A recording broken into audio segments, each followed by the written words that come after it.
everybody, welcome again to my channel. So today I'm going to be showing you how to make an Ondeh Ondeh tart. So I know the last recipe that I did, it was a little tricky to do because it requires a lot of time, a lot of patience. But for this recipe, I'm actually saving the best for the last. So basically, I did this little tart for Christmas, oh my god, for Chinese New Year last year, and it was super well received. A lot of people, a lot of Singaporeans especially, like the combination of gula melaka and coconut, just like in an Ondeh Ondeh. So that's why Ondeh Ondeh flavor has been really popular. If you see like cakes, cupcakes, cookies, everything also Ondeh Ondeh. So yeah, because Ondeh Ondeh flavor has been so popular the past few years, I thought that incorporating the flavor into a Chinese New Year cookie would be the perfect idea. And it was, like, everyone loved it. Be sure to do lots of it for your family members. But I need to tell you, once they eat it, right, they're going to want it. They're going to want it every single year. And this recipe is super easy, I promise, but the rolling of the cookies or tarts or balls itself can be a little bit tedious. So if you could get some help, please do. Let's say like Sui you got no help, nobody want to be nice this year, then just link them this recipe, share it with them, and get them to do it themselves. Simple, right? Okay, so let's just get started. So we have two parts to this recipe again, the dough and the filling. So I'm going to be making the filling first. Unlike a pineapple tart, which requires a lot of ingredients and a lot of time, this one only requires 3 ingredients. So in a pot, please put your gula melaka inside. They usually come in blocks, so try to get a good brand because it will really affect the taste. And then if you can see, I just fill it up with a bit of water. So it's half ratio water is to gula melaka. Okay, and then you just let it melt down. Once it starts to get really soft, you can also try to use a fork to break it down into smaller pieces so it's a lot faster.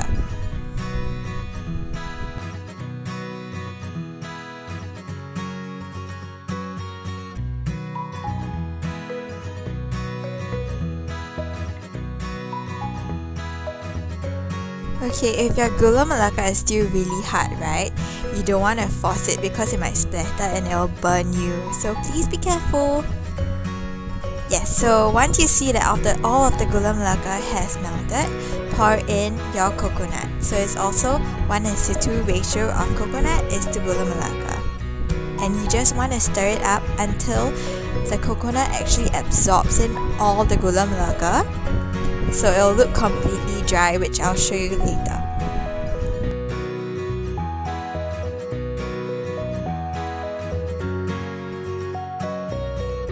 If you can see, the coconut has already started to absorb all the gula melaka.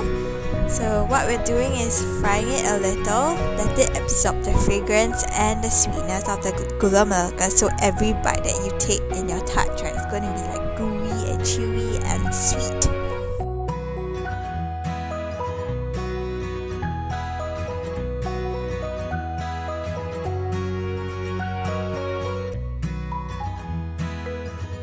So when I press on my spatula, you can also see that it clumps together. So that's what you want.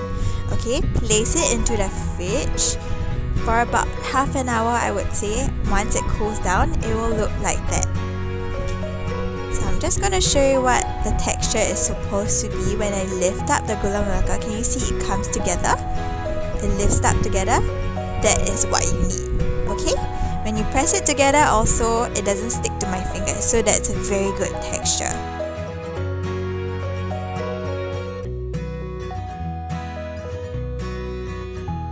Now we're gonna get our hands dirty. So I'm gonna teach you how to roll. This is like a no-brainer, just take a bit.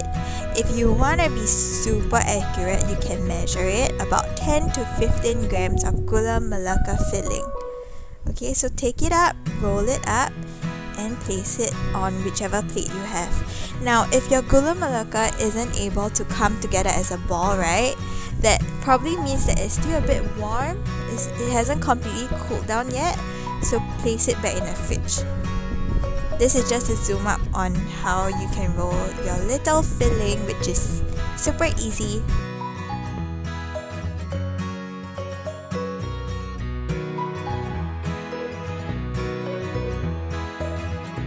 this is the part where you might want to get some help from your friends or families. Yeah, don't worry if the balls are not in perfect circles, because it's a lot easier later on. Just place them in the fridge and then do your dough. Guess what? There's only 5 ingredients for this dough.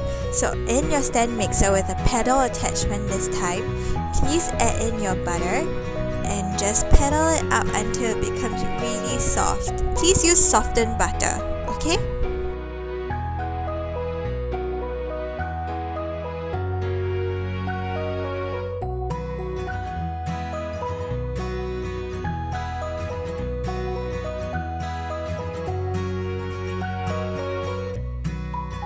Next, add your condensed milk.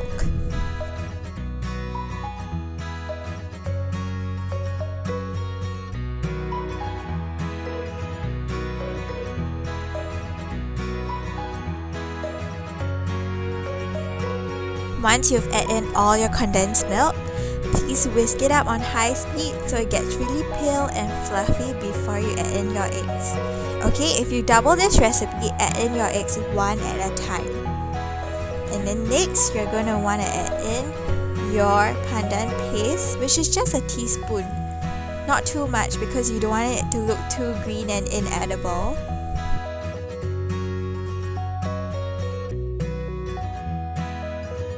Lastly, add in your flour and you want to pedal it until it's not sticky anymore. Dough is ready when it doesn't stick to your fingers. Then you can easily roll out a ball. So the dough ball should be slightly bigger than your gula melaka filling.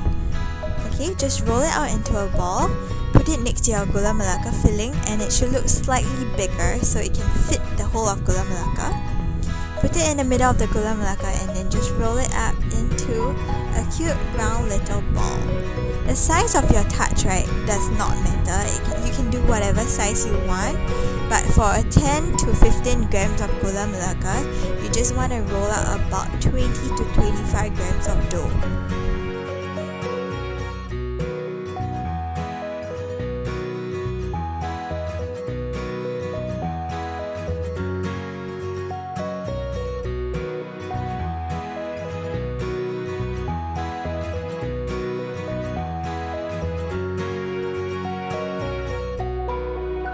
In case you missed it just now, this is just a close-up on how different it should look, so just slightly bigger for the dough. Okay, press it flat down, make space for the gula melaka filling and then just wrap it up and secure all the ends. Make sure your gula melaka doesn't start spilling out later when you bake it.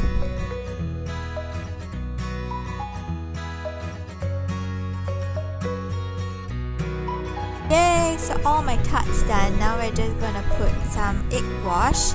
I swear when I did this, my back was so painful. So if you could get some help, you should. Just polish all your tiny little tarts with beautiful egg wash so it browns up during baking. Just like pineapple tarts, the same thing. And then you wanna bake it 180 degrees for about 15 to 20 minutes. Okay, once they're done, it should look slightly brown, which I will show you in a bit.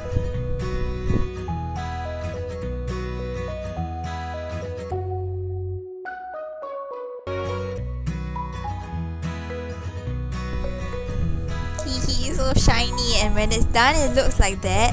Oh my god, I feel like eating it already. Look at how beautiful and crunchy they look. So that's what it looks like inside. It should be slightly chewy, a little on the sweet side, so don't eat too much of it. But I promise you it's addictive.